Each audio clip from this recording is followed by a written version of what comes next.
Hanggang May 15 na lang ang inaasahang itatagal ng supply ng liquefied petroleum products o LPG sa bansa. Ngunit ayon kay Arnel T., LPG Marketers Association founder at presidente ng Regasco, pinulong sila kahapon ng Department of Energy kaugnay sa inaasahang delivery ng dagdag na supply ng LPG. Galing ang mga ito sa Estados Unidos, Canada at Mexico na ihahatid ng malalaking mga barko. Inaasahang darating ang supply sa kalagitnaan ng buwan ng Mayo o sa Hunyo. Kaya sa ngayon, inihahanda na ng mga dealer ng LPG ang kanilang mga private facility para pag-imbakan ng mga supply ng LPG na binili ng gobyerno.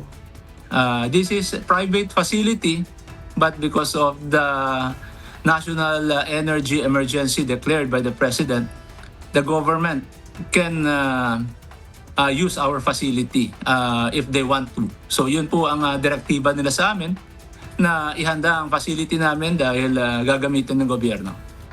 Samantala, epektibo ngayong araw, April 1, ay mayroon ng pagtaas sa presyo ng LPG.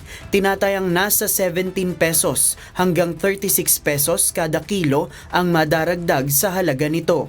Ayon kay T, may mga kumpanya sa international market ang nagdeklara ng force majeure, nangangahulugan na hindi sila makakapag-supply dahil sa epekto ng Middle East crisis. Bukod dito, nasa 500% din anya ang itinaas sa shipping cost, kaya kinakailangan ring patungan ang presyo ng LPG ngayon sa bansa.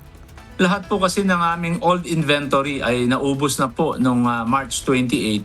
So lahat po ng dumarating nating produkto ngayon ay galing na po ito sa mga spot market. Dahil for the information po ng ating publiko, yun pong ating mga supplier ay nag-issue po ng force majeure. JP Nunez, UNTV, News and Rescue.